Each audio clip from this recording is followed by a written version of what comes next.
पहले प्रश्न से शुरुआत करते हैं। पहला प्रश्न आपके सामने बोर्ड पर है, ध्यान से मन लगाकर इस प्रश्न को पढ़िए। मैं ज्यादा समय नहीं लूंगा, नहीं, मैं एक एक पल की वैल्यू आपकी समझ सकता। चावल के मूल्य में 20% की कमी के कारण एक व्यक्ति 600 रुपए में 10 किलोग्राम अधिक चावल खरीद सकता है। कमी से पहले और बाद में प्रति किलोग्राम चावल का मूल्य क्या था या क्या होगा, मतलब ऑप्शन के हिसाब से डिसाइड करना है।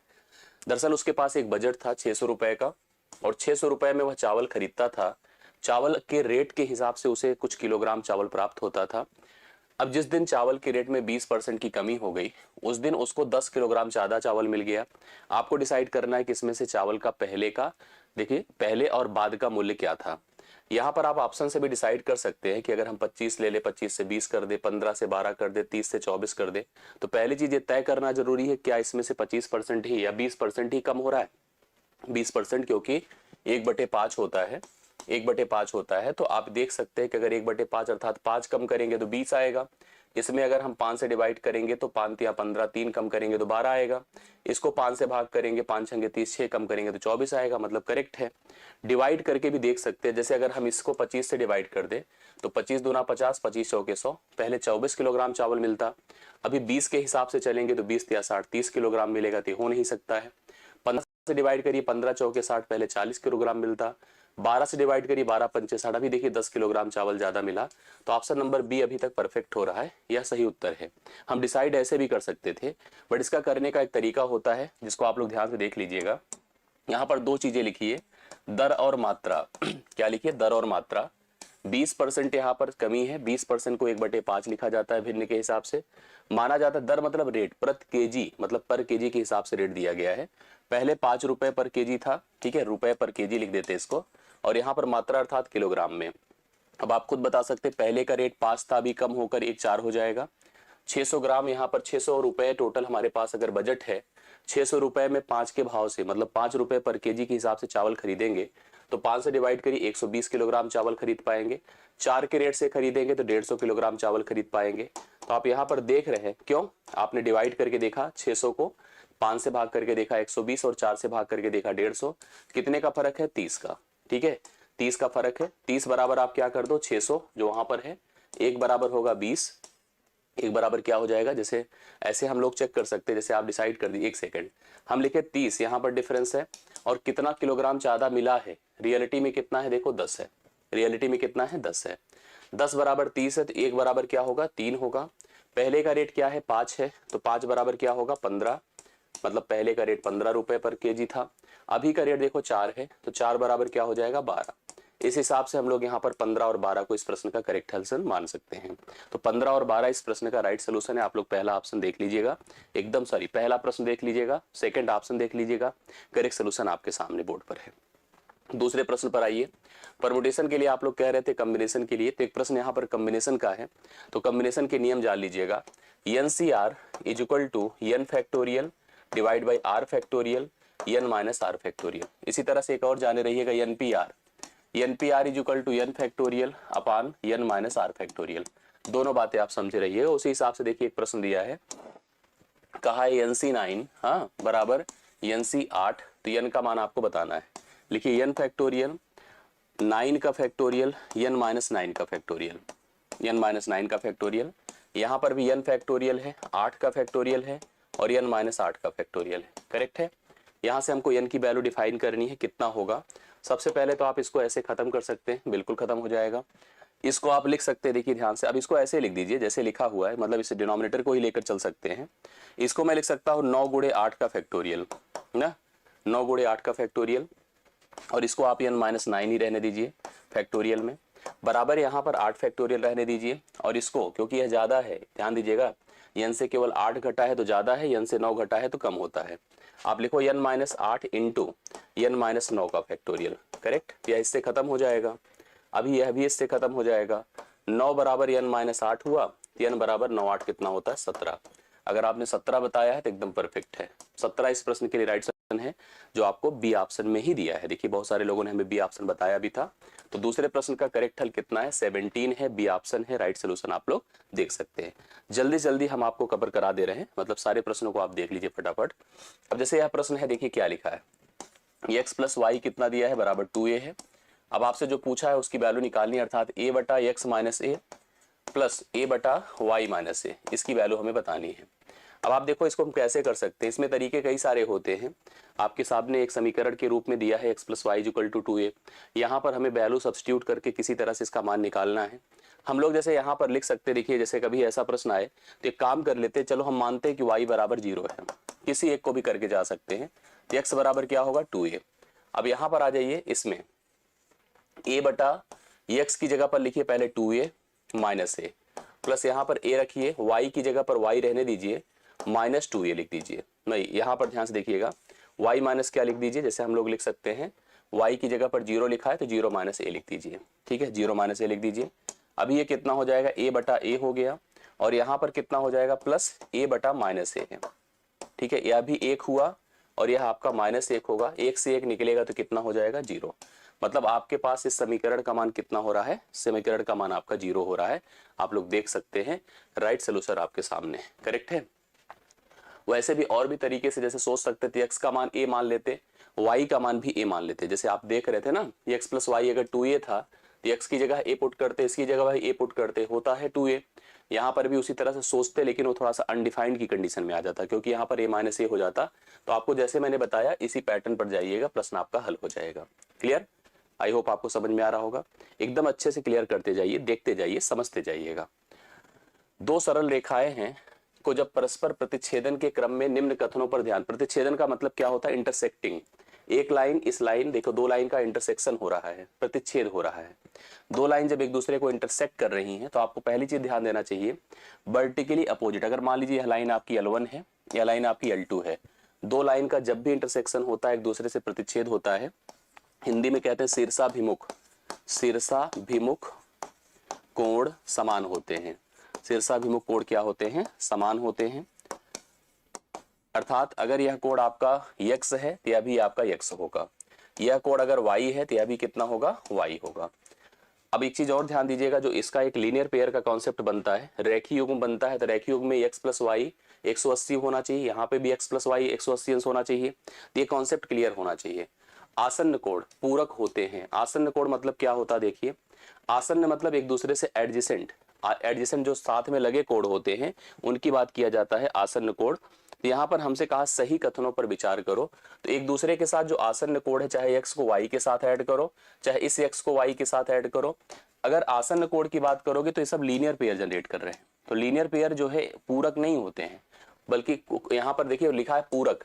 अब पूरक का मतलब क्या होता है, पूरक का मतलब जनरली हम लोग कोटि पूरक मानते हैं, जनरली हम लोग कोटि पूरक मानते हैं, जबकि ये संपूरक होते तो पूरक के फॉर्म में, लेकिन ध्यान देना x प्लस वाई कितना होता है, 180 होता है। और जब पूरक लिखा रहता है कहीं पर तो उसको हम लोग नॉर्मली 90 मानते हैं। क्या मानते हैं, 90 मानते हैं। आसन्न कोण देखो संपूरक लिखा है तो ये सत्य है आपका, आसन्न कोण संपूरक होते हैं। जैसे मैंने लिख दिया ना, देखो x प्लस वाई 180, कहीं भी देख लीजिए लीनियर पेयर जनरेट कर रहे हैं। शीर्षाभिमुख कोण बराबर होते हैं, पहले से मैंने प्रेजेंट किया, x x के बराबर है, y y के बराबर है, ये भी सही है, मतलब b भी सही है और c भी सही है, a नहीं सही है। तो इसलिए यहाँ पर एक से अधिक ऑप्शन करेक्ट है, तो डी ऑप्शन लगाइएगा इस प्रश्न के लिए। डी ऑप्शन इस प्रश्न का राइट सोल्यूशन होगा, आप सभी लोग उतार सकते हैं। ठीक है, उपर्युक्त में एक से अधिक ऑप्शन इस प्रश्न का करेक्ट हल माना जाएगा। नेक्स्ट क्वेश्चन पर आइए। अगला प्रश्न क्या है, दो संख्याओं का लासा उसके मासा का 12 गुना है। लासा मासा का 12 गुना है, दो शब्द हैं, एक लासा है दूसरा मासा है। लासा मासा का 12 गुना है, लासा और मासा का योग 403 है। क्या दिया, योग 403 है। यदि संख्याओं में से एक 124 है तो दूसरी संख्या आपको बताना है। कुछ जनरल कॉन्सेप्ट होते हैं लासा मासा के, पहले समझ लीजिए कुछ बातें। जैसे लिखा देखो, एक तो लिखता हूं लासा, दूसरा लिखता हूं मासा। अब इसने कहा लासा मासा का 12 गुना है, तो मासा अगर 1 होगा तो लासा को हम 12 करते हैं। एक प्रकार से दोनों में अनुपात डेवलप हो गया कि लासा और मासा का रेशियो कितना है, 12:1 है। यहां तक की लाइन का कॉन्सेप्ट क्लियर है। लासा और मासा का जोड़ 403 है, मतलब अगर यहां पर लिखा है कि लासा प्लस मासा बराबर 403 है, तो यहां से देखिए कई बातें क्लियर हो सकती हैं। जब भी हमें दो पदों के बीच में रेशियो पता हो और उनका जोड़ पता हो, तो हम दोनों टर्म को कैलकुलेट कर सकते, बता सकते हैं। कैसे, आप अनुपाती पदों को जोड़ दो तो 12 कितना होता है, 13। 13 बराबर 403 कर दीजिए, तो एक बराबर क्या होगा, 13 तिया 39, 13 के 13, 31। एक बराबर अगर 31 हो गया तो कन्फर्म है कि मासा 31 होगा, मासा क्या होगा, 31 होगा। और लासा क्या होगा, 12 गुणे 31 होगा, 12 गुणे 31 आपका लासा होगा। ठीक है, तो लासा मासा डेवलप हो गया। अब आपसे कहा यदि संख्याओं में से एक 124 है तो दूसरी संख्या ज्ञात करो।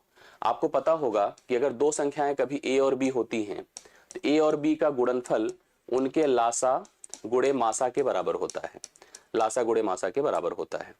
अब जो दो संख्याएं दी थी उसमें एक 124 है, 124 है, दूसरा हमको नहीं पता है। लासा कितना है, देखो कितना लिखा मैंने, 12 गुणे 31, क्या लिखा है, 12 गुणे 31। और मासा, मासा हमारे पास 31 है, मासा कितना है, 31 है। अब आपको यहाँ पर मान निकालना है किसका, इस सेकंड नंबर का वैल्यू फाइंड करनी है। कैसे करेंगे देख लीजिएगा। 31 आप 4 बार देखो कितना होता है, इतना 124 होता है, 4 बार जाता है। 4 से इसको डिवाइड करें, 4 तिया 12 होता है। 31 गुणे 3, 3 1 के 3, 3 तिया 9, 93 होगा। दूसरी संख्या आपकी क्या होगी, 93, जो ऑप्शन नंबर ए में दिया है। ऑप्शन नंबर ए है 93 राइट सोल्यूशन इस प्रश्न का बन रहा है। आप लोग फटाफट सब लोग इस प्रश्न का भी सोल्यूशन देख लो। करेक्ट हल है आपके सामने, 93 राइट सोल्यूशन आ रहा, ऑप्शन नंबर ए करेक्ट हल होगा। ठीक है, बहुत समय मैं दूंगा नहीं। लॉग का एक प्रश्न मैं यहाँ करा रहा हूँ, कुछ बेसिक बातें लॉग की जानते रहिएगा। लॉग जैसे कभी ऐसे लिखा है log x to the base a, ठीक है, x to the base a। x मतलब कुछ भी नंबर हो, जैसे अगर x की जगह मान लो 4 है, x की जगह 9 है, तो इसको आप 3 की पावर 2 लिख सकते हैं। ठीक है, तो मतलब अगर ऐसे लिखा हो कहीं पर log m to the power n to the base a, तो आप इसको लिख सकते हैं n log m to the base a। मतलब ये जो पावर होता है बाहर निकल जाता है, पावर जो होता है बाहर निकल जाता है। तो ये लॉग की कुछ बेसिक बातें आप जानते रहिएगा। अब इसी आधार पे जैसे प्रश्न आपको दिया है, क्या दिया है, लॉग 32 है और यहाँ पर √2 है, 32 है और √2 है। बट 32 एक नंबर है, 32 को हम पावर के फॉर्म में तो लिख ही सकते हैं। जैसे क्या लिख सकते हैं, लॉग आप लिख सकते हैं 2 की पावर 5, यहाँ पे √2। लेकिन एक बात और जान लीजिएगा, एक नियम और होता है कि log a to the base a हमेशा 1 होता है, a to the base a हमेशा 1 होता है। ये जो वैल्यू अगर यहीं पर बेस है तो वैल्यू 1 होती है। यहाँ पर अगर हम 5 को इधर ले जाएं इस नियम के हिसाब से लिखने को हम ऐसे लिख सकते हैं कि 5 log 2 टू द बेस 2 लिख सकते हैं, और लिख भी दीजिए कोई दिक्कत नहीं। हम इसको लिख सकते हैं 5 log 2 टू द बेस 2 लिख सकते हैं। बट आप इसको देखो, अगर यहाँ पर इक्वल करके 1 लाना चाहते हो तो आप इसको जो 2 लिखा है इसको ऐसे लिख दो, 5 log √2 into √2 to the base 2। तो यहाँ पर m इंटू एन, जैसे एक नियम और जाने रहिएगा, log m into N to the base अगर a है तो आप इसको लिख सकते हैं log m to the base a प्लस log n to the base a। ठीक है, log n to the base a।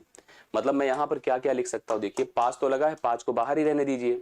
इसको आप लिख सकते हैं log √2 टू द बेस √2 प्लस log √2 द बेस √2।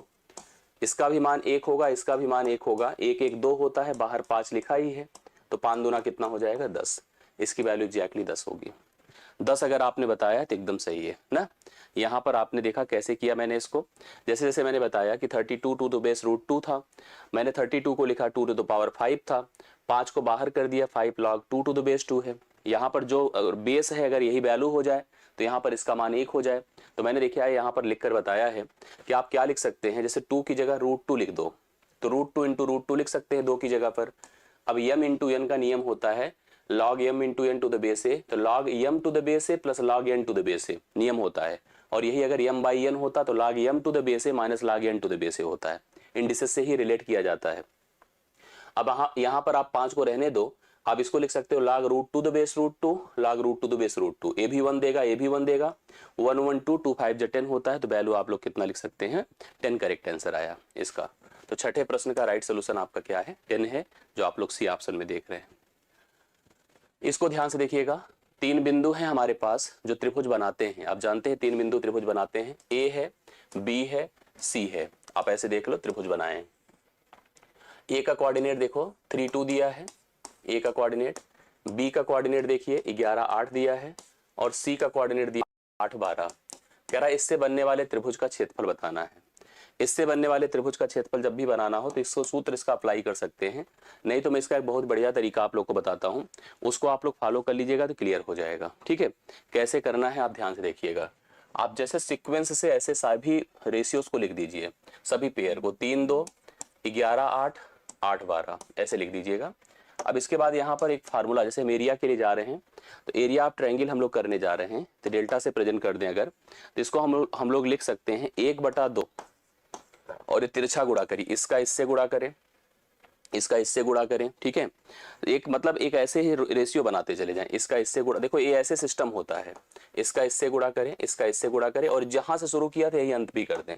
जैसे हमने कहाँ शुरू किया था बताएं, 3 2 से 11 8 है, 8 12 फिर से 3 2 कर दो, फिर देखिए इसका इससे गुणा कर दें और इसका इससे गुणा कर दें। अब नियम के हिसाब से देखिए 8 3 कितना होता है 24, 8 3 24 होता है, 8 3 24, फिर ऐसे जाइए 11 गुणे 12 कितना होगा, 11 गुणे 12 132 होगा, प्लस यहाँ पर कर दीजिए, इसको अलग कर लेना है हम लोग को, 8 गुणे 2 कितना होता है 16, ये कर दीजिए माइनस, अब सेम उल्टा कर दो, 2 गुणे 11 22 प्लस 8 8 64 प्लस 12 3 36, करेक्ट है। इसको ब्रेक कर दीजिए, इससे अप्लाई करिए, तुरंत त्रिभुज का क्षेत्रफल आ जाएगा।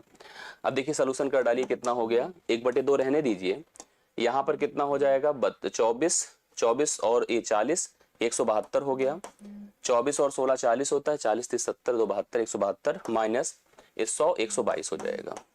अब एक हटा दीजिए तो कितना हो गया 2, मतलब यहाँ पर 1/2 रहने दीजिए, गुणे कितना है बताइए 50 हो जाएगा, 50 को 2 से भाग कर दीजिए तो वैल्यू आ जाएगी 25 यूनिट स्क्वायर यहाँ पर इसका क्षेत्रफल होगा, जो ऑप्शन नंबर ए में दिया है। तो त्रिभुज के क्षेत्रफल के लिए इस पैटर्न को फॉलो करिए जो मैंने लिख करके आपको दिया है, तो आप इस पर जा करके प्रश्न का उत्तर इजीली बता सकते हैं, ठीक है। तो आई होप आपको क्लियर हो गया होगा, इस टाइप से क्वेश्चन बनते हैं तो आप एग्जाम में कर सकेंगे। एकदम तैयार रहिएगा, कंसंट्रेटेड रहिएगा, हर प्रश्न की वर्किंग को और नेचर को और उसके स्ट्रक्चर को समझ लीजिएगा।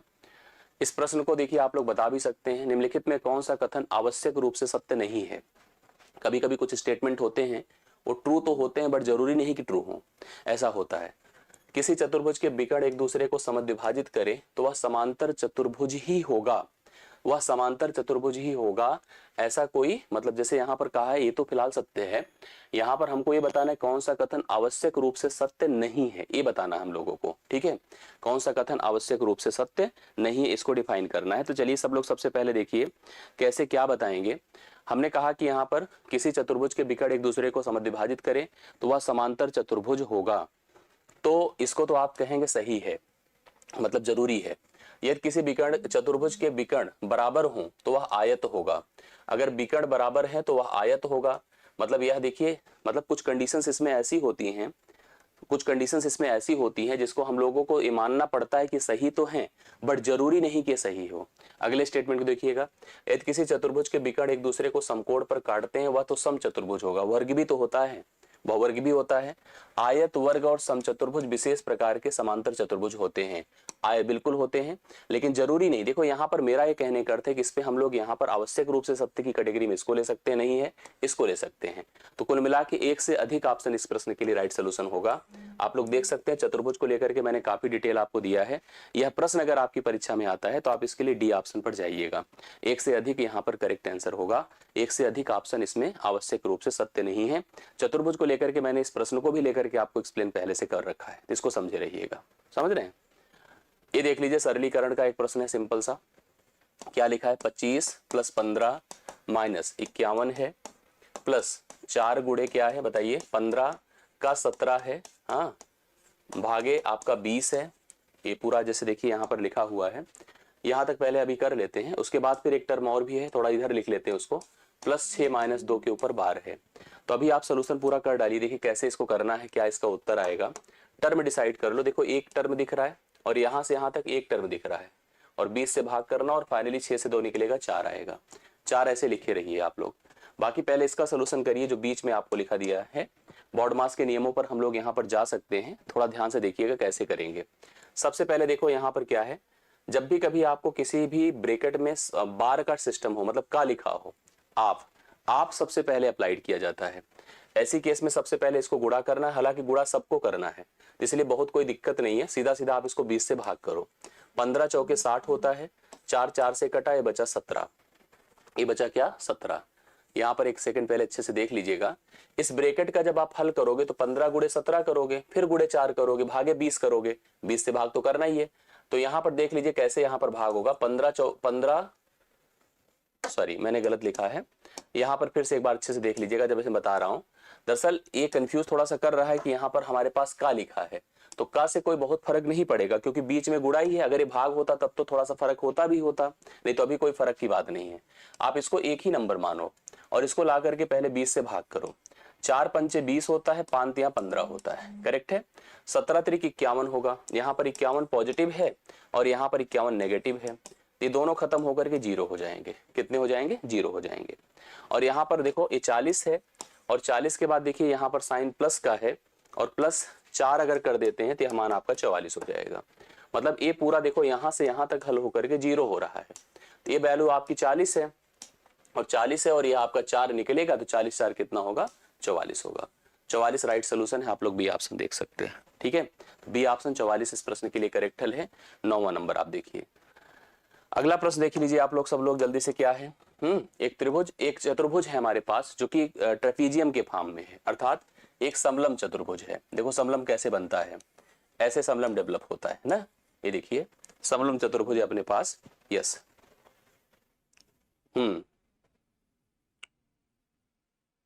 ओके, ठीक ठीक। अभी देखो आज फिलहाल आप लोग कंप्लीट कर लीजिए इसको, फटाफट हम लोग फाइनल कर लेते हैं, जिससे कि एक थोड़ा सा मैं नहीं चाहता हूं कि इस समय कोई भी डिस्टर्बेंस हो, ना किसी भी प्रकार से आपका समय लॉस हो। जल्दी से केवल रिवाइज पर्पज के लिए, रिवीजन पर्पज के लिए आप लोग सभी क्वेश्चंस को अच्छे से देख लीजिएगा। अपने पास देखिए एक समलम चतुर्भुज है। आप लोगों ने ऐसे समलम चतुर्भुज देखिए बना दिया, ठीक है। समलम चतुर्भुज में आपको पता है कि दो भुजाएं समांतर हैं, दो असमांतर हैं। यहां पर लिखा है, जैसे हम पूरा नाम देखो ऐसे इसकी क्रम में लिखते हैं, लिखा मैंने ए बी सी और डी, ऐसे हमने प्रेजेंट कर दिया। जिसमें कहा है कि ए बी समांतर है सी डी के या डी सी के, जो भी आप लोग लिख लीजिए। ए बी की लेंथ पूरा 8 दिया है, जैसे यहां से यहां तक इस लेंथ को कितना दिया है? 8 दिया है। एक त्रिभुज हमारा ए बी डी है, त्रिभुज ए बी डी है। ए बी डी कहां पर होगा? देखो ऐसे, ये बना दिया मैंने ए बी डी ना, त्रिभुज हमने क्या बना दिया? A B D. A B D आप देख रहे हैं, इसका जो क्षेत्रफल है 24 है। हाँ, area of triangle A B D ये कितना दिया है? 24 दिया है, करेक्ट। और हमसे त्रिभुज एबीसी की ऊंचाई कह रहा है कितनी होगी, मतलब इसकी ऊंचाई हमसे पूछ रहा है। अब एक चीज ध्यान दीजिएगा, जो त्रिभुज एबीडी की ऊंचाई होगी वही समलम चतुर्भुज की भी ऊंचाई होगी। अगर जैसे इसने लिखा त्रिभुज एबीसी की ऊंचाई, तो मतलब हमें कोई ज्यादा इधर उधर चक्कर में एबीसी की ऊंचाई पूछ रहा है। त्रिभुज हमसे एबीसी की ऊंचाई पूछ रहा है, तो आप थोड़ा सा डाउट में आपको भेजा, मतलब किया इसने कि डाउट कैसे, हमसे कह रहा त्रिभुज एबीसी, अर्थात अगर हम ऐसे एक त्रिभुज ड्रॉ करें तो त्रिभुज एबीसी बनेगा, जो इसकी ऊंचाई होगी वही इसकी ऊंचाई होगी। अपने त्रिभुज जिसमें आपको जिसका क्षेत्रफल पता है उसकी एक भुजा भी हमको पता है, अगर इसकी ऊंचाई आपने फाइंड कर दिया तो यही इस त्रिभुज की भी ऊंचाई होगी। दोनों त्रिभुज की ऊंचाई सेम होगी, इसलिए बहुत ज्यादा कंफ्यूज होने की जरूरत नहीं है। तो हम लोग पहले इस त्रिभुज को ही बात करते हैं जिसका एरिया आपको पता है। त्रिभुज का एरिया क्या होता है बताएं? 1/2 गुणे base into height, base into height. Area दिया कितना है? 24 बराबर 1/2 गुणे बेस कितना है? बोलो 8। बेस इस त्रिभुज का क्या है? 8 है। 8 गुणे आप ऊंचाई कर दो, ऊंचाई एच हमको नहीं पता था, 2 चौके 8 होता है, 4 छंगे 24 होता है। अगर यह लेंथ आपकी 6 है तो यह भी तो 6 होगी, और क्योंकि यहाँ पर दो समांतर भुजाओं के बीच की दूरी ही ऊंचाई कहलाती है और समान होती है, वह लेंथ अगर 6 है तो यह भी 6 है। और त्रिभुज अगर एबीसी सोच रहे हैं हम लोग, देखो एबीसी यहाँ पर है ए, तो इसकी भी ऊंचाई वही होगी जो इसकी ऊंचाई है, तो करेक्ट 6 ही इस प्रश्न का राइट सोल्यूशन होगा। अगर आपने 6 बताया है तो एकदम करेक्ट बताया है, ठीक है। 6 इस प्रश्न का राइट सोल्यूशन है। 10वें क्वेश्चन का राइट सोल्यूशन 6 है, ऑप्शन नंबर सी में दिया हुआ है। नेक्स्ट क्वेश्चन देखिएगा। एक व्यापारी ने एक सामान खरीदा, एक व्यापारी ने एक सामान खरीदा और उसे 5% की हानि पर बेच दिया, खरीद करके 5% की हानि पर बेच दिया। यदि वह सामान को 10% कम मूल्य पर खरीदता, मतलब खुद भी जो थोक विक्रेता से खरीदता तो 10% कम मूल्य पे खरीदता और 33 रुपए अधिक मूल्य पर उसे बेचता तो उसे 30% का लाभ होता। सामान का लागत मूल्य बता दो कितना था। देखिए कैसे कर सकते हैं। ऐसे में जैसे हम लागत माने, ये लागत है और यह विक्रय है। हर दुकानदार भी पहले ग्राहक ही होता है, वह भी जाके सामान खरीद के लाता है और ला करके अपने ग्राहकों से फायदा लेकर के उस वस्तु को, उस सामान को बेचता है। सबसे पहले वह खुद 100 में खरीदता था और 5% की हानि पर बेचता था। 5%, 100 ऐसा डेटा होता है जिस पर जो भी परसेंटेज आप लगाओगे सीधा सीधा जुड़ या घट जाता है। अगर हम कहते 5% की हानि पर बेचता था तो इसका मतलब वो अभी तक 95 रुपए में बेचता था, ठीक है। इस बार जब वह खुद खरीदने गया तो उसने उस सामान को 10% कम मूल्य पर खरीदा 10% कम मूल्य पर, अर्थात अभी 90 में ही खरीदा और 33 रुपए ज्यादा लेकर बेचा।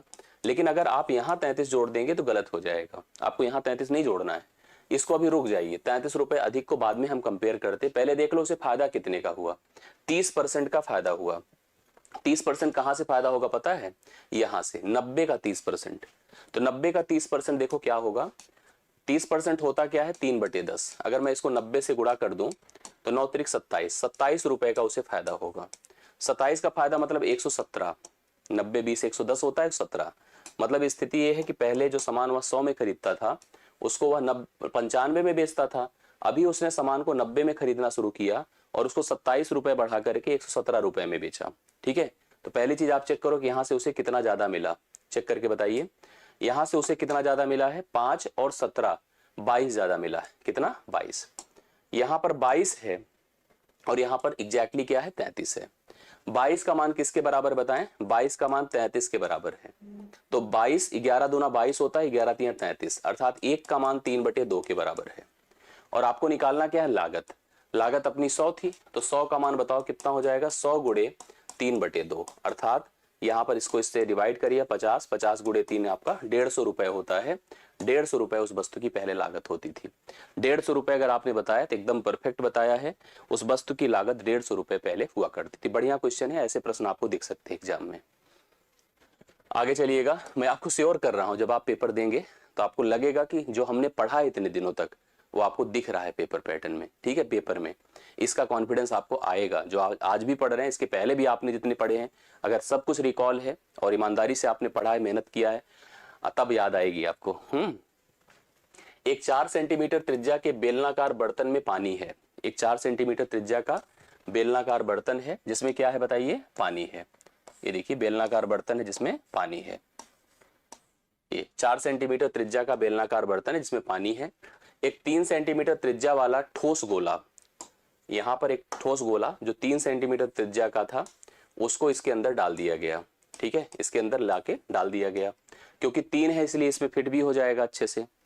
अब यहां पर पूछा गया यदि, ताकि यह पानी में पूरी तरह से डूब जाए तो पानी में फिल हो जाए, मतलब ऐसे चला जाए पानी के अंदर, ऐसे सेट हो जाया करके ऐसे। अब इसके जाने से देखिए, आपने कहानी सुना होगा जो कंकड़ वाला आपने सुना होगा, कौआ जब जो है देखता है पानी घड़े में नीचे था तो उसने लाके कंकड़ डालने शुरू किए। जैसे जैसे कंकड़ जाता गया पानी ऊपर आता गया। इसका मतलब जितनी भाग जितना मात्रा कंकड़ का उसमें जाएगा उतना ही ऊंचाई पानी वहां पर ऊपर उठा पाएगा। तो पानी कितना उठेगा ये ध्यान दीजिएगा, पानी जब उठेगा तो अपने पूरे सतह को लेकर उठेगा और उसका बेस हमको क्लियर है 4 है। तो हम लोग यहाँ पर बेलन का आयतन लिख लें, बेलन का आयतन कितना बढ़ जाएगा या कितना हो जाएगा, जितना इस गोले का आयतन होगा। तो बेलन का आयतन आप लिखिए पाई आर स्क्वायर, जो जनरली आपको पता होगा 4 स्क्वायर इंटू एच, यही एच हमको पता करना है। और यह किसके बराबर होगा, कितना भाग हमारा पानी का ऊपर उठेगा, जितना इसका आयतन था, 4/3 पाई आर क्यूब। इसकी त्रिज्या कितनी है, 3 का क्यूब। अब आप देखिए जो पॉसिबल हो पहले कैंसिल करके इसे एच को फाइंड करो। पाई पाई से कैंसिल हो गया, 4 यहां से एक पावर कैंसिल हो गया, 3 यहां से एक पावर, इसको पावर 2 बना दिया। तो 4 गुणे एच है बराबर 9 है, कितना है 9 है। तो एच बराबर 9 बटे कितना होगा 4। इतना पानी ऊपर उठ पाएगा उसके अंदर जब इस गोले को उस किसके नाम है, इस बेलनाकार बर्तन के अंदर डाला जाएगा। तो 9/4 सेंटीमीटर ऊपर वह पानी को उठा पाएगा। समझ रहे हैं, क्लियर हो गई बातें। यस, आगे बढ़ता हूं। 320 रुपए की राशि कितनी अवधि में बढ़कर 405 रुपए हो जाएगी। 320 रुपए एक डेटा था, एक अमाउंट थी या वैल्यू था, कितने समय में बढ़कर 405 होगा यदि ब्याज की गणना 12.5% वार्षिक चक्रवृद्धि के आधार पर किया जाता है। जैसे एक तरह से इस प्रश्न को पढ़ा जाए तो क्या क्या पता है क्लियर। प्रिंसिपल हमको पता है 320, हाँ, अमाउंट हमको पता है 405, और हमको सबसे इंपॉर्टेंट यहाँ पर ब्याज की दर पता है 12.5% पर एनम। और निकालना क्या है आपको, समय। क्या निकालना है, समय। कितने समय में यह 320 रुपए इस ब्याज दर पर 405 रुपए हो पाएगा, ये आपको बताना है। कौन कौन इसको कर सकता है बताइए। इसका तरीका मेरे हिसाब से आपको समझ में देखिए ऐसे आ जाएगा। 320 था और 405 हुआ, 320 था 405 हुआ। तो मैं इसको जैसे देखो क्लियर करता हूं कि आपको इसको कैसे प्रेजेंट करना है। जैसे आपके सामने प्रश्न अगर आ जाए तो आप इसको कैसे हल कर पाओगे, इसको थोड़ा समझिएगा। यहां ध्यान से देखिएगा, 12.5 जनरली 1/8 होता है। क्या होता है, 1/8। चक्रवृद्धि ब्याज में हम लोग अक्सर क्या करते हैं, कहते हैं जैसे 8 से हो गया 9, फिर हो गया 8 से 9, 8 से 9। अभी ऐसे तब तक बढ़ता जाता है जब तक वह चेंज होता है। अभी इसके लिए हमें चेक करना पड़ेगा कि 8 8 कितना हुआ 64। अगर 2 बार का हम उपयोग करते हैं, एक बार में तो होगा नहीं, साफ साफ दिख रहा है। 9 9 81, क्योंकि ऑप्शन उसी हिसाब से हमको दिया गया है। एक बार में नहीं होगा क्योंकि ये देख पा रहे हैं आप लोग कितना बढ़ रहा है, उसकी दर से नहीं बढ़ रहा है। 9 9 81। अब आप इसको चेक करिए कि कितनी बार जा रहा है। जैसे अब 64 से आप 320 को कंपेयर करिए, 81 से 405 को कंपेयर करिए। अगर समान तुलनात्मक हो रहा है, जैसे देख लीजिए यहाँ पर 32 1 के 32, 32 2 32 2 64, 5 बार गया। इसको भी आप देखिए 5 बार जा रहा है। तो सीधा सीधा इसके 64 से इसके 81 से यह कंपेयर हो जा रहा है। और यह कितनी बार में हो रहा है? 2 बार में हो रहा है। अर्थात ये कंफर्म हो गया कि यहाँ पर यह वैल्यू 2 बार का ब्याज दर मतलब कैलकुलेट किया जाएगा। 2 यहाँ पर इस प्रश्न के लिए राइट सोल्यूशन होगा। मतलब हम लोग ये देख पा रहे हैं, जैसे हम 8 की पावर 1 दस से चेक कैसे करके सकते हैं। देखिए एक बार हम सीधा सीधा 8 से और 9 से कंपेयर कर लें, 8 से 9 से कंपेयर कर लें, या हम सीधा सीधा यहाँ पर जो 1/8 है, जैसे मैं आपको ऐसे बता दूं 1/8 है, इस पर अप्लाई कर दें तो पहली बार ब्याज 40 होगा। ठीक है, ये पहली बार ब्याज क्या होगा? 40 होगा। दूसरी बार आपका जो वैल्यू जैसे 320 से जैसे हम लोग को डायरेक्ट करके देखना है ना, तो भी हम लोग कर सकते हैं। कैसे कर सकते हैं इसको खूब अच्छे समझे रहिएगा। जैसे 320 रुपए मूलधन था, ब्याज 1/8 था, तो पहले साल का ब्याज क्या होगा पता है? 320 गुणे 1/8 अर्थात 40 रुपए। अब दूसरे साल का ब्याज अगर हम लोग सोचे कैलकुलेट करें, तो सबसे पहले यहां पर हम लोग क्या लिख देते हैं, ध्यान से देखिएगा। पहले साल का ब्याज 8 चौके 32, 40 रुपए। अब यहां पर हम 40 तो लिखेंगे, प्लस कितना करेंगे इसका? फिर 1/5 8 करेंगे, 8 पंचे 40, 5 मतलब 45। देख हिसाब से देखा जाए तो यहां पर हमारे पास 5 बढ़ा अर्थात 45 दूसरे साल मिला है, 40 पहले साल मिला है। 95 हो रहा है कि नहीं? क्या 95 जोड़ने पर इतना आ रहा है? हाँ, 95 जोड़ने पर आप देखिए तो यहाँ पर इतना हो जाएगा। 85 जोड़ने पर, सॉरी नॉट 95, 85 जोड़ने पर 405 हो रहा है। तो डायरेक्टली भी बताया जा सकता है, ऐसी बात नहीं है। तो 2 साल इस प्रश्न का राइट सोल्यूशन है। 2 साल आप लोग देख सकते हैं करेक्ट आंसर। नेक्स्ट क्वेश्चन देखिएगा। मैंने कल इस पर एक अच्छा क्वेश्चन किया था, चाल दूरी समय का प्रश्न है। 2 स्टेशन ए और बी के बीच की दूरी 70 किलोमीटर है। 2 स्टेशन थे, एक ए है, दूसरा क्या है? बी है। कल इस पर दोनों रिलेशंस के क्वेश्चन थे, रिलेटिव स्पीड का प्रश्न है। इन दोनों के बीच की दूरी है 70 किलोमीटर। कह रहा एक रेलगाड़ी 80 किलोमीटर प्रति घंटे की गति से 80 किलोमीटर प्रति घंटे की गति से स्थान ए से स्थान बी की तरफ, देखिए चाल से ए से बी की ओर प्रस्थान करती है, तथा उसी समय एक दूसरी रेलगाड़ी है जो कि 1 किलोमीटर, आप थोड़ा सा अगर आप कमेंट कर सके तो बताएं, लिखा है दूसरी रेलगाड़ी जहां बी से चलना प्रारंभ करती है 1 किलोमीटर प्रति मिनट। 1 किलोमीटर प्रति मिनट, इसको थोड़ा इस चाल को आप किलोमीटर प्रति घंटे में बताओ। लिखा है 1 किलोमीटर प्रति मिनट। अगर 1 मिनट में 1 किलोमीटर, तो 1 मिनट 1 मिनट 1 मिनट अगर 60 बार लिया जाएगा तो 1 घंटा होगा। तो 1 मिनट में अगर 1 किलोमीटर है तो 60 मिनट में 60 किलोमीटर, अर्थात इसको हम लिख सकते हैं 60 किलोमीटर प्रति घंटा। जो 1 किलोमीटर प्रति मिनट लिखा है उसको आप लिख सकते हो 60 किलोमीटर प्रति घंटा।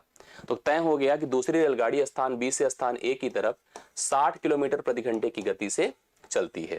करेक्ट। अब आपसे पूछा गया इस प्रश्न में, यहां पर तो वे एक दूसरे को निम्न में समय बाद मिलेंगे, मतलब कितने समय बाद वे एक दूसरे को मिलेंगे? जब 2 रेलगाड़ियां या 2 ऑब्जेक्ट, 2 गाड़ियां, बसें, कुछ भी हो, एक दूसरे को विपरीत दिशा में चलकर मिलती हैं, विपरीत दिशा में चलकर मिलती हैं, तो उनके मिलने में लगा समय बराबर दोनों के बीच की दूरी, दोनों के बीच की दूरी बटा उनकी चालों का जोड़, S1 + S2। अगर यही समान दिशा में चलकर मिलना होता, एक दूसरे को पार करना होता, जैसे पीछे वाली पार करेगी, तो दोनों के बीच की दूरी बटा उनकी चालों का अंतर होता था। यहां पर दोनों के बीच की दूरी बटा उनकी चालों का क्या होगा? योग होगा। बीच की दूरी कितनी है? 70। चालों का योग करो, 80 + 60, 80 + 60, तो यहां पर 70/140 होगा। 70/140 का मतलब 1/2 घंटे आया, 1/2 घंटे आया। ऑप्शन मिनट में दिए हैं, 1/2 घंटे मतलब 1/2 गुणे 60 कर दें, 30 मिनट लगेगा। कितना? 30 मिनट। 30 मिनट इस प्रश्न का राइट सोल्यूशन है, ऑप्शन नंबर सी है। तो 14 नंबर क्वेश्चन है, 30 मिनट राइट सोल्यूशन है, ऑप्शन नंबर सी आप लोग उतार सकते हैं। बिल्कुल अच्छे से तय कर लीजिए, इस तरह के प्रश्न आपको मिल सकते हैं एग्जाम में। कभी कभी ये पूछा जाएगा कि वे सुबह के 9:40 पर चलना प्रारंभ करते हैं, ये भी उसी समय चलना प्रारंभ करता है, कितने बजे, कितने बजे वे एक दूसरे को मिलेंगे? 30 मिनट जोड़ दीजिएगा जो समय पूछा हो, उस हिसाब से उत्तर आ जाएगा। अगला क्वेश्चन देखिए, ये भी बढ़िया क्वेश्चन है, त्रिकोणमिति का है। तो हर वो पार्ट है जो आपकी परीक्षा से रिलेटेड है। जैसे लिखा है देखो, 3 sin p + 2q बराबर 5 sin पी। देखो त्रिकोणमिति बड़ा सेंस का विषय होता है, सेंस अच्छी है, कैलकुलेशन अच्छा है, सही तरह से हम क्लिक कर पा रहे हैं, अगर ये सब कंफर्म है तो हमारा त्रिकोणमिति हमारे लिए इजी हो जाएगी। अब आप देखिए 3 sin p प्लस 2q, नहीं तो कंफर्म है कि गलत होना है। बहुत लोग गलत करेंगे, मैं श्योर कर रहा हूँ त्रिकोणमिति, आप कितना भी अच्छा कर लो। तो जो अगर रिलेटेड हम पढ़ा रहे हैं अगर वो मिल जाए एग्जाम में, उससे तरह से मिल जाए तो बहुत बढ़िया है। तो भरोसा है कि वो मिल जाएगा, उस तरह का मिल जाएगा, इसलिए मेहनत कर लीजिए, देख लीजिए, समझ लीजिए। 3 sin p प्लस 2q बराबर 5 sin p होता है। हमसे tan p tan q plus मतलब में दिया है cos square p tan p, ये पूछा हम लोगों से। हम सारी चीजों को डिफाइन करने के लिए एक बात ऐसे हमारे दिमाग में आ रही है, मैं आपको समझाऊं। हम अगर इसको p प्लस या 90 प्लस थीटा के फॉर्म में ले जाना चाहते हैं तो बहुत कुछ कनेक्ट कर जाएगा, tan भी मिल जाएगा, cos भी मिल जाएगा, सब मिल जाएंगे। और 90 बनाने के लिए मैंने क्या किया पता है, हमने माना q बराबर 45 डिग्री, हमने मान लिया q का मान 45 मान लिया। जैसे ही आप q का मान 45 मानेंगे, लिखेंगे 3 sin 45 दूना कितना होगा 90, 90 प्लस p लिख सकते हैं कि नहीं, बिल्कुल बराबर। देखो क्या लिखा है 5 sin p, 5 sin p, और सब ने पढ़ा है sin 90 plus theta cos theta होता है, तो हम इसको क्या लिख सकते हैं 3 sin क्यों, अब cos हो गया ना, 3 sin cos p बराबर 5 sin p। यहां से और क्या लिख सकते हैं बताइए, हम लिख सकते हैं sin p बटे cos p बराबर 3/5, जो होता है tan p, क्या होता है tan p बराबर 3/5। तो tan p का मान हमारे पास कंफर्म है जो कि 3/5 है। अब जहां जैसी आवश्यकता उस हिसाब से टर्म पुट करिएगा। लाइए देखिए, हम लिखते हैं सबसे पहले tan p अपना 3/5 है, प्लस tan q। अब tan q का मान अपने पास नहीं है, लेकिन हमको पता है q का मान कितना लिया 45। अगर q का मान 45 है तो सबको क्लियर होगा कि tan 45 डिग्री क्या होता है, 1 होता है। तो आप यहां पर tan q की जगह 1 रख दो। cos स्क्वायर q, तो cos 45 का मान बोलो कितना होता है 1/√2, तो cos स्क्वायर 45 क्या हो जाएगा 1/2, क्योंकि वर्ग करने पर रूट का स्क्वायर क्या होता है √2 का स्क्वायर 2 ही हो जाएगा। तो यहाँ पर आप इसको लिख सकते हैं 1/2। नीचे चले चले tan p का मान 3/5 है। अब इसी को हल कर डालिए, आंसर आ जाएगा। सबसे पहले इसको देखो, 5 1 के 5 3 8/5 गुणे 1/2, और यहाँ पर 5 ऊपर जाएगा 3 नीचे आएगा ना। तो अभी सॉल्यूशन करें, 5 5 से खत्म, 2 चौके 8 होता है, 4/3 आ रहा है। 4/3 अगर आपने लगाया तो एकदम परफेक्ट है। 4/3 the right solution, 4/3 the right solution. एक बार मैच करा ले सब लोग, किसी को डाउट हो तो कंफर्म कर दें। आई होप आप सबको समझ में आया होगा। एक बार सिस्टमेटिकली देख लीजिएगा, जैसे जैसे यहाँ पर चीजें हुई हैं उस हिसाब से मैंने इसको कर दिया है। ये 15 हो गया।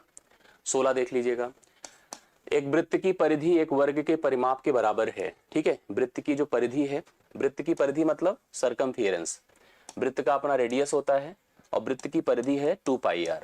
ये कहा है कि एक वर्ग है, वर्ग की अपनी भुजा होती है और प्रत्येक भुजा बराबर होते हैं, और प्रत्येक भुजा बराबर है, इसका परिमाप कितना होता है 4a होता है। ठीक है, परिमाप इसका 4a होता है। इसने कहा वृत्त की परिधि वर्ग के परिमाप के बराबर है, इन दोनों को बराबर कर दो। तो लिखिए 2 1 के 2 होता है, 2 दूना 4 होता है, मतलब हम लिखें πr = 2a। हम यहां से एक रेशियो बना सकते हैं r/a = 2/π, ये लिख सकते हैं। r की जगह पे 2 पुट कर दीजिए और पाई a की जगह, मतलब r मतलब वृत्त की त्रिज्या, r मतलब इसकी त्रिज्या, और a मतलब क्या है बताइए इसकी भुजा। तो हमें इस वर्ग की त्रिज्या कंफर्म हो गई, वो सॉरी वृत्त की त्रिज्या कंफर्म हो गई, वर्ग की भुजा कंफर्म हो गई। आप लोगों से कहा है पाई का मान 22/7 है, वृत्त का क्षेत्रफल का वर्ग के क्षेत्रफल से अनुपात बता दो। तो वृत्त का क्षेत्रफल भाई क्या होगा, देखो सर्कल का जो एरिया होता है सर्कल का πr² होता है, r इसकी जगह पर 2 है तो 2 का वर्ग कर दें, और इसका जो क्षेत्रफल होगा, इसका जो क्षेत्रफल होगा किसका, वर्ग का, वर्ग का क्षेत्रफल होता है a² और भुजा कितनी है पाई, तो लिखिए पाई का वर्ग। एक या हिस्से खत्म हो जाएगा पाई, यहाँ पर कितना होगा 4 और यहाँ पर होगा 22/7, तो 2 दूना 4 होता है, 2 ग्राम में 22 होता है, 7 दूना 14, 14:11 होगा किसके रूप में, पहले कौन रहेगा वृत्त फिर रहेगा वर्ग, तो 14 और 11 का रेशियो है। ऑप्शन नंबर सी है, ऑप्शन नंबर सी इस प्रश्न के लिए राइट सोल्यूशन है, करेक्ट है। तो सी ऑप्शन 16वें क्वेश्चन को आप लोग देख सकते हैं। 17 देख लीजिएगा, ये बड़ा अच्छा सा क्वेश्चन है। यहाँ पर कॉन्सेप्ट क्या है पहले पढ़ लेते हैं, क्वेश्चन की वर्किंग क्या डिमांड कर रही है। एक बैंक में अधिकारियों का औसत वेतन 30,000 रुपए, एक बैंक है जिसमें जो ऑफिसर्स ग्रेड के लोग हैं उनका वेतन 30,000 रुपए औसत के फॉर्म में है, मतलब किसी का हो सकता है 40-50 भी हो, ये मत सोचना सबका 30 ही है, लेकिन औसत अगर दिया है तो माना जाता है सबका 30 ही है। और क्लर्कों जो है, क्लर्क हैं, उनका जो औसत वेतन है 20,000 है, उसमें भी किसी का 25 होगा, किसी का 28 होगा, किसी का 15-16 ही होगा। अधिकारियों और क्लर्कों को मिलाकर औसत वेतन टोटल मिला दिया जाए तो औसत वेतन 26,000 रुपए है। बैंक में कितने क्लर्क हैं? अगर बैंक में अधिकारियों और क्लर्कों की कुल संख्या 125 है, टोटल अगर अधिकारी और क्लर्क मिला के 125 है, तो आपसे पूछा कि कितने क्लर्क बैंक में काम करते हैं। कभी भी ऐसा प्रश्न आए तो इसके लिए एक प्रोसेस होता है एलिगेशन, मिश्रानुपात, उसको आपको अप्लाई करना, उससे प्रश्न हल हो जाएगा। हमने ऑफिसर्स रखे, हमने क्लर्क रखे। हमने ऑफिसर्स की सैलरी देखा कितना है, रेशियो 30,000 है, ये ऑफिसर्स की सैलरी है। क्लर्क की सैलरी है 20,000, और टोटल कितनी है कंबाइंड सबकी एवरेज सैलरी 26,000, क्योंकि विभाग तो एक ही पैसा देता है। तो एक काम कर दो, सबके 3 जीरो अंतिम के खत्म कर दो, थोड़ा रेशियो सेट हो जाएगा। और भी चाहे तो काट सकते हैं, लेकिन इतना जरूरत नहीं है। ऑफिसर्स की सैलरी 30, क्लर्क की सैलरी 20 और कंबाइंड 26, कंबाइंड 26। एलिगेशन देखिए कैसे लगता है, इसका इससे डिफरेंस, इसका इससे डिफरेंस। 30 और 26 का डिफरेंस 4 होता है, 20 और 26 का डिफरेंस 6 होता है, 2 तिया 6 होता है, 2 दूना 4 होता है, 3 2 का रेशियो है उनकी संख्या का। कहा गया कि 3 अगर अधिकारी रहेंगे 2 क्लर्क रहेंगे, 3 अधिकारी होंगे 2 क्लर्क होंगे।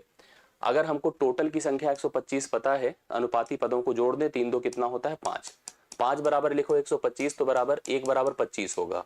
और हमसे पूछा क्लर्क की संख्या, क्लर्क यहाँ पर कितना है 2, तो 2 बराबर बोलो कितना हो गया 50, क्लर्कों की संख्या 50 है। ऑप्शन नंबर सी इस प्रश्न का राइट सोल्यूशन है। 50 क्लर्क थे, और यहीं पर आपसे ऑफिसर्स पूछा होता अधिकारी, तो एक का अगर 25 आया है तो 3 से गुणा कर देते, 25 या 75 अधिकारी हो जाते। तो ऐसे प्रश्न भी आपको एग्जाम में दिख सकते हैं, ध्यान दीजिएगा, अच्छे से करिएगा, ठीक है। मैं देखो मैं बहुत समय नहीं दे रहा हूं आपको, मैं कोशिश कर रहा हूं कि ज्यादा से ज्यादा क्वेश्चन दे दूं, जितने भी हमने 20 आपने सेलेक्ट किए हैं एक मिल जाए, जिससे कि कल अगर मिले प्रश्न दिखे तो उसका इंपैक्ट आपको समझ में आए। इसको पढ़िएगा। सोहन और मोहन किसी इंटरव्यू बोर्ड के समक्ष उपस्थित होते हैं। 2 व्यक्ति हैं, एक सोहन है दूसरे मोहन है, कोई इंटरव्यू बोर्ड के समक्ष जाते हैं इंटरव्यू देने के लिए, जो एक रिक्त पद भरने हेतु आयोजित है, मतलब एक ही पोस्ट है, उसी के लिए सोहन और मोहन ने अप्लाई किया था। सोहन के चुनाव की संभावना 2/5, मतलब सोहन की कार्यशैली और उसके प्रेजेंटेशन के हिसाब से उसके सेलेक्ट होने की पॉसिबिलिटी 2/5 है, जबकि मोहन की 1/4 ही है। मतलब अगर देखा जाए तो सोहन के सेलेक्ट होने की पॉसिबिलिटी 2/5 है सोहन की, और मोहन की सेलेक्ट होने की पॉसिबिलिटी बताइए, मोहन की सेलेक्ट होने की पॉसिबिलिटी 1/4 है। सेलेक्ट होने की प्रोबेबिलिटी, सेलेक्ट होने की प्रायिकता 2/5 है, अगले की 1/4 है। अब आपसे प्रश्न पूछा गया है इसकी क्या प्रायिकता है कि उनमें से किसी एक का ही चुनाव हो, उनमें से किसी एक का चुनाव हो, इसकी क्या प्रायिकता है। अब आप इसके लिए 2 चीज देखिए, जैसे अगर हम कह दें कि मान लो सोहन के सेलेक्ट होने को एक इवेंट ए से डिनोट किया जाए, तो आप लिख सकते हैं कि यह पी ऑफ ए है सोहन का। उसी प्रकार से मोहन को सेलेक्ट होने की प्रायिकता को अगर हम एक इवेंट बी से डिनोट करें, जिसको हम पी ऑफ बी कहते हैं। किसी के होने की प्रायिकता अगर हमको पता है तो ना होने की प्रायिकता को हम ऐसे डिनोट करते हैं, हमने इसको आपको पढ़ाया भी है, 1 - 2/5 होगा, अर्थात इसको हम 3/5 करेंगे। इसी तरह से इसके ना होने की प्रायिकता देखो ऐसे डिनोट किया, 1 - 1/4 अर्थात 3/4 होगा। अब अगर एक ही पद के लिए हमारे होने की संभावना, ना होने की संभावना, हमारे होने की संभावना, ना होने की संभावना दी गई हो, तो ऐसी कंडीशन में आपको मैं नियम बता दूं, किसी एक ही पद पर सिलेक्ट होने की जो पॉसिबिलिटी बनेगी P of A into P of B dash, इसका होना इसका ना होना प्लस इसका होना और इसका ना होना, ठीक है। यह रूल लगाइएगा, हमेशा यह प्रश्न आपका हल हो जाएगा, ठीक है, हमेशा यह प्रश्न आपका हल हो जाएगा। समझ रहे हैं? तो आप देखो यहां पर क्या क्या कंडीशन दी गई है। इसका होना 2/5 है और ना होना कितना है 3/, इसका होना कितना है 2/5 है, इसका ना होना 3/4 है, प्लस इसका होना 1/4 है और इसका ना होना कितना है 3/5 है। आप इसी को लगा दीजिए, प्रश्न आपका हल हो जाएगा। कैसे क्या दिया है देखिए, 2/5 गुणे 3/4 है प्लस 1/4 है गुणे 3/5 है। आप चाहें तो कॉमन निकाल सकते हैं या यहीं से डायरेक्टली कर दो, 3 × 5 = 15/20 है प्लस 3/20 है, 15 × 3 = 18/20 होगा। 18/20 का मतलब क्या होगा, 18/20 यहाँ पर हो रहा है जी, 18/20 यहाँ पर ये वैल्यू आएगी जो 3 दूना 6, मैंने गलत लिखा है, 3 पच्चे 15 नहीं होगा, 2 तिया 6 होगा, तो 6 3 कितना होता है, 9 होता है। 9/20 आप लोग लिखिए, 9/20 इस प्रश्न का राइट सोल्यूशन होगा ऑप्शन नंबर सी, 9/20 आएगा। बहुत बढ़िया, आप लोग देख लीजिए, बहुत बढ़िया सा क्वेश्चन है, इसको अच्छे से तैयार कर लेना। इस तरह का क्वेश्चन मिले तो अभी बहुत दिमाग मत लगाइए। जैसे मैंने आपको कहा ना कि कोई भी टॉपिक जैसे हम पढ़ा रहे हैं आपको, तो एक हम ऐसे मान के चला रहे हैं कि हम केवल प्रश्न कनेक्ट कर सकें। कॉन्सेप्ट के लिए आपको डिटेल से पढ़ना होगा। मेरे साथ पढ़े, किसी के साथ पढ़े, आप उसको अच्छे से कवर करिए, एक एक टॉपिक को ध्यान से पढ़िएगा, तभी वो कन्फर्म होगा। और डिटेल से पढ़ने के लिए समय देना पड़ता है, 3-4 महीने लगते हैं, 5 महीने, तभी जाकर अच्छे से हो पाता है। 19वां नंबर देखिए, टाइम एंड वर्क का है। ए किसी कार्य को 15 दिनों में कर सकता है। आप किसी काम को ए से कराओ, वह 15 दिनों में उसको पूर्ण कर देगा। बी ए की तुलना में 25% अधिक कुशल है। बी जो है ए की तुलना में 25% अधिक कार्य सक्षम है। जबकि देखो क्या लिखा है, और सी जो है बी की तुलना में 40% अधिक कार्य कुशल है। ए और सी एक साथ 3 दिन तक काम करते हैं, 3 दिन तक काम किए हैं, और सी काम छोड़ देता है। ए और बी एक साथ शेष कार्य को कितने दिन में पूर्ण करेंगे। सबसे पहले यहां पर एक बात समझ लीजिएगा, 3 व्यक्ति हैं, एक ए है, दूसरा बी है, तीसरा सी है। ए है, बी है और सी है। हम देख रहे हैं तीनों की क्षमताएं परस्पर संबंधित हैं। ए बी से संबंधित है, लिखा है बी ए से 25% अधिक सक्षम है, कुशल है। तो 25% को अगर आप चाहो तो ऐसे लिख दो 1/4। कौन ज्यादा सक्षम है, बी, किसकी तुलना में, ए। अर्थात अगर ए कर पाएगा 4 काम तो बी कर पाएगा 4 में 1 जोड़ दे 5 काम। अगर ए कर पाएगा 4 काम तो बी कर पाएगा 5 काम। समझ रहे बातों को। दूसरी तरफ यहां पर ध्यान दीजिएगा, सी जो है बी की तुलना में 40% अधिक कुशल है। 40% 2/5 होता है। कौन ज्यादा कुशल है, सी, किसकी तुलना में, बी की। तो सी देखो, अगर बी कर पाएगा 5 काम तो सी कर पाएगा 5 2 7 काम। अब यहां पर जो दोनों में है, अगर वो बराबर है तो बहुत अच्छी बात है, नहीं है तो आपको बराबर करना पड़ता है। फिलहाल अभी की स्थिति में उनकी क्षमताएं 4 5 और 7 की हैं। ये उनकी क्षमता का अनुपात है। मतलब एक यूनिट समय में, एक दिन में, 1 घंटे में यदि ए कर पाएगा 4 काम तो बी कर पाएगा 5 काम, सी कर पाएगा 7 काम। ये स्थिति है। अब आप थोड़ा प्रश्न को अच्छे से पढ़िए। लिखा गया है कि पूरे काम को अगर ए से करा लो तो 15 दिन में काम पूरा हो जाएगा। बताओ ए एक दिन में कितना काम करता है, 4, और पूरे काम को कितने दिन में करता है, 15। तो टोटल वर्क चाहो तो यहीं से फिक्स कर लो। टोटल वर्क, कुल कार्य कितना होगा, 15 दिनों में किया है और प्रतिदिन 4 काम किया है, 60 टोटल वर्क है। कुल कार्य कितना है बताओ, 60 है। कुल कार्य क्या है, 60 है। हाँ, टोटल वर्क कितना हो गया, 60। कंडीशन समझिएगा, ए और सी, अगर ए और सी मिल जाए, ध्यान से देखिएगा, ए और सी मिल जाए तो कितना काम होगा बताओ, ए प्लस सी। तो क्षमता कितनी होगी, 4 और 7 11। 3 दिन तक काम करते हैं, 3 दिन तक काम करेंगे तो कितना काम कर दिए बताइए, 33 कार्य। ए और सी जिनकी क्षमता 4 और 7 मिलकर 11 है, 3 दिन तक काम करेंगे तो 11 या 33 काम करेंगे। सोचो अगर 60 कुल काम था, 60 में से 33 निकाल दो, तभी काम कितना बचा है, 27। 27 वर्क अभी शेष है, ये काम शेष है। अब इस काम को करने कौन आता है, ए और बी आते हैं। यही प्रश्न लिखा है कि ए और बी एक साथ शेष काम को कितने दिन में पूरा करेंगे। जब ए और बी आएंगे तो ए और बी एक दिन में कितना काम करेंगे बताइए, 4 और 5 मतलब 9 काम। एक दिन में 9 काम करेंगे और काम सामने टारगेट 27 है, तो 27 को 9 से भाग कर दो, 3 दिन लगेगा, कार्य पूरा हो जाएगा। 3 दिन यहाँ पर इस प्रश्न का राइट सोल्यूशन है, ऑप्शन नंबर ए में दिया है। समझ रहे हैं, 3 दिन इस प्रश्न का राइट सोल्यूशन है। आप लोग देख लीजिएगा, अच्छे से इसको तैयार कर लीजिएगा। बढ़िया क्वेश्चन है टाइम एंड वर्क का, लेकिन आप अगर सीरियसली देख रहे हो तो कर पाएंगे। एक लास्ट क्वेश्चन आज का है और यहीं पे हम इसको कंप्लीट कर रहे हैं, यहीं पे कंक्लूड कर दे रहे हैं। यदि किसी वृत्त की जीवा, जीवा मतलब कॉर्ड, जीवा मतलब कॉर्ड, ये सर्कल है।